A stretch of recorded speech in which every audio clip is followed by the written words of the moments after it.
ہے، کتنی استطاعت والا حج کر سکتا ہے؟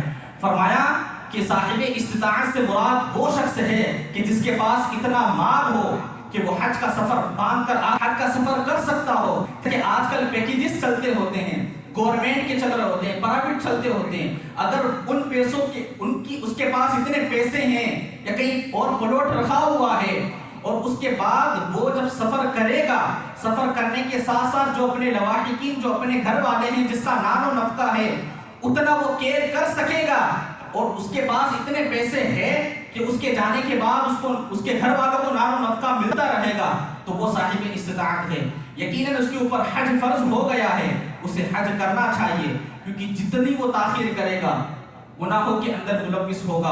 اور حدیث پاک کے مطابق، سرکار علیہ الصلوۃ والتسلیم کے مطابق، حضور کی یہ فرمان کے مطابق یہ فرمایا گیا کہ اسے ہمیں پرواہ نہیں ہے وہ یہودی ہو کر مرے یا نصرانی ہو کر۔ میرے محترم پیارے اسلامی بھائیوں، یہ حضور کی حدیث ہی ایک مسلمان کو جس رسول کا وہ کلمہ پڑھ رہا ہے اس کو جھنجھوڑ رہی ہوتی ہے کہ تیرے پاس مال ہے، تیرے پاس قدرت ہے، تیرے پاس استطاعت ہے، تو حج کر سکتا ہے۔ لیکن میرے محترم پیارے اسلامی بھائی، ہمارے بہانے بہت ہوتے ہیں۔ ہمارے پاس پیسہ ہے لیکن ہمارے بہانے بہت ہوتے ہیں۔ نمبر 1 بہانوں میں تو یہ ہوتا ہے کہ ہمارے گھر کا ماحول نہیں، ہمارے گھر کا ماحول نہیں ہے، کوئی حج نہیں کرتا، کوئی عمرہ نہیں کرتا، جیسی زندگی کٹ رہی ہے، چل رہی ہے، ہمارے گھر کا ماحول نہیں، تو یہ قابل عذر نہیں ہے، یہ قابل قبول عذر نہیں ہوگا کل بروز قیامت تمہارے لیے، یقیناً نہیں ہوگا۔ اور دوسرا بہانہ ہمارا یہ ہوتا ہے کہ پہلے ہم نماز روزوں کے تو پابند ہو جائیں، اس کے بعد ہم حج کر لیں گے۔ ارے میرے محترم پیارے اسلامی بھائیوں، نماز ایک الگ فرض ہے، روزہ ایک الگ فرض ہے، حج کرنا ایک الگ فرض ہے، الگ الگ عبادات ہے۔ جب تم پر یہ عبادت لازم ہو گئی تو لہٰذا تمہیں اب حج کرنا ہے۔ یہ بہانہ نہیں چلے گا کہ پہلے میں تو نیک تو بن جاؤں، میں نماز روزوں کا پابند تو بن جاؤں، پہلے میں یہ تو کر لوں اس کے بعد یہ کروں گا، یہ بھی بہانہ نہیں چلے گا۔ یہ میرے محترم پیارے اسلامی بھائیوں، یہ بھی بہانہ نہیں چلے گا۔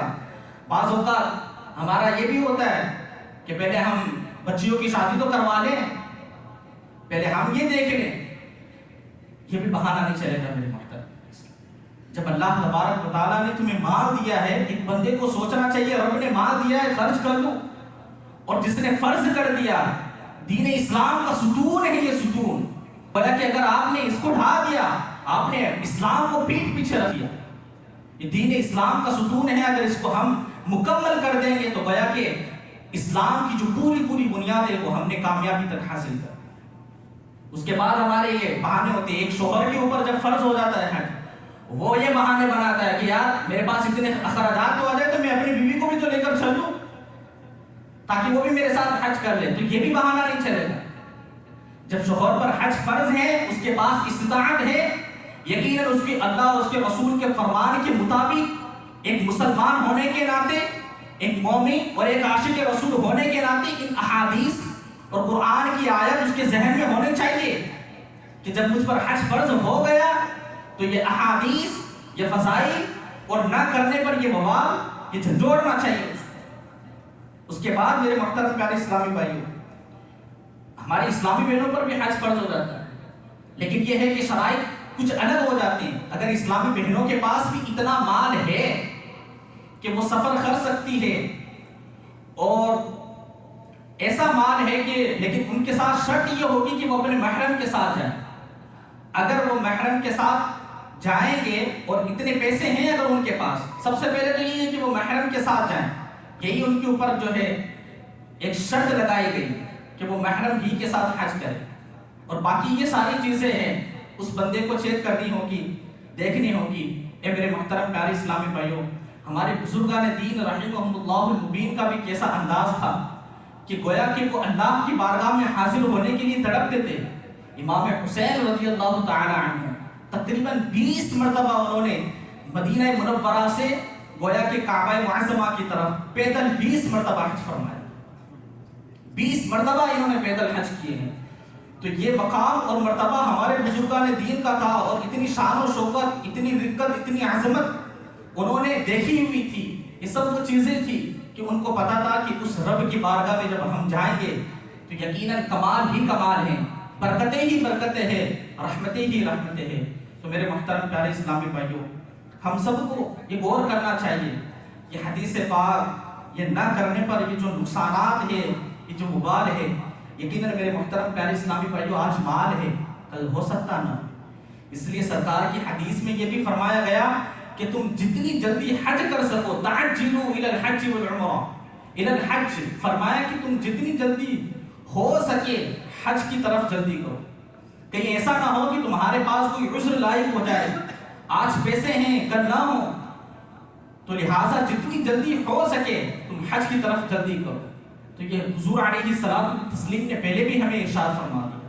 تو یقیناً جس کے پاس حج فرض ہو گیا اس کے بعد وہ فقیر ہو گیا تو ایسا نہیں ہے کہ اس کے اوپر حج ساقط ہو جائے گا. نہیں میرے محترم پیارے اسلام، اس کے اوپر حج فرض ہی رہے گا، اس کو حج کرنا ہوگا. تو یقیناً میرے محترم پیارے اسلامی بھائیوں، ایک مسلمان کے لیے اور ایک عاشق رسول کے لیے گویا کہ یہی احادیث اور یہی آیت مبارکہ اس کو ایک بشارت کی طرف، ایک خوشی کی طرف یہ دلالت کرواتی ہے کہ ایک بندے کو جب اس کو بلاوا آ جائے اللہ کے لیے تو گویا کہ اس کو اس رب کی بارگاہ میں چلا جانا چاہیے. مال کم نہیں ہوگا، سرکار نے اس کی بھی گارنٹی لے لی. فرمایا کہ تم حج کرو تم غنی بن جاؤ گے، فقر و فاقہ تمہیں رزق تو ملے گا، تمہارے گناہوں کو بھی معاف کر دیا جائے گا. تم اللہ کے مہمان جب بن جاؤ گے تو گویا کہ اللہ کے مہمان جب بن جاؤ گے تو تمہیں جو کچھ تم نے اللہ کی بارگاہ میں مانگنا ہے تم مانگو، تمہاری شفاعت بھی قبول ہوگی، تمہاری دعا بھی قبول ہوگی، تمہارے مسائل بھی حل ہوں گے.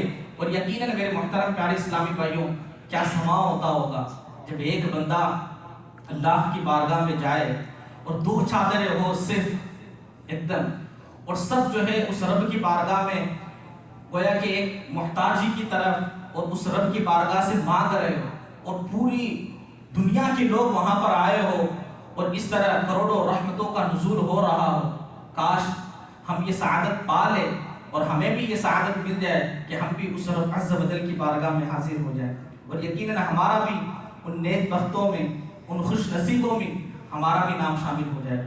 یقیناً میرے محترم پیارے اسلامی بھائیوں، یہ قرآن پاک کی آیت مبارکہ، یہ حدیث پاک، یہ ایک مومن کو، ایک عاشق رسول کو یہ بتاتی ہے کہ جب تمہارے پاس مال آ جائے تو تمہیں تاخیر نہیں کرنا.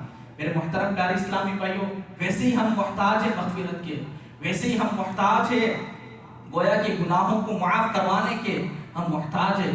اور یقیناً اس سے بڑی سعادت مندی کیا ہو سکتی ہے کہ بندہ اس رب کی بارگاہ میں جائے، اس رب کی بارگاہ میں حاضری دے اور لبیک اللہم لبیک کی صدائیں بلند کرے، اور کیا وہ تلبیہ پڑھے. اور یقیناً یہ ایسی تلبیہ ہے کہ بزرگان دین کو لگتا تھا کہ اگر ہم یہ کہیں گے تو کہیں ایسا نہ ہو لا لبیک کی صدا نہ آ جائے، تیرا حج قبول نہیں ہے، تیرا آنا قبول نہیں ہے.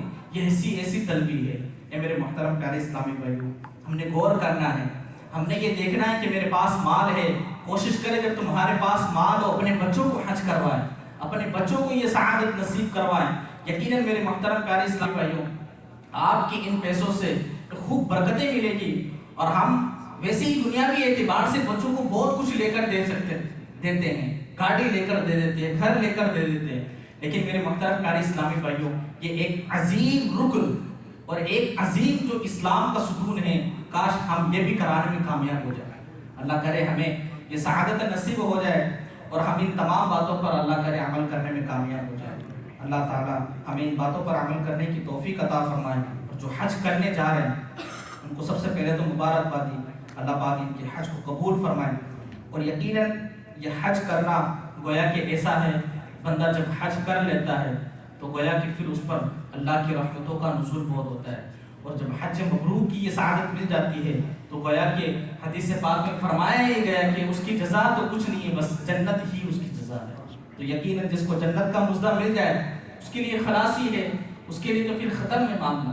تو اللہ پاک ہمیں بھی حج کی بار بار سعادت نصیب فرمائے، اور جو حج کرنے جا رہے ہیں اللہ پاک ان کا حج قبول فرمائے.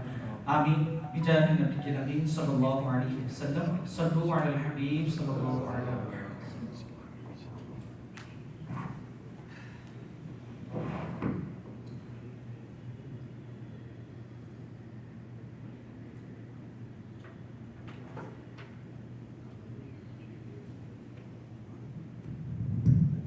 صلی اللہ علیہ یا رسول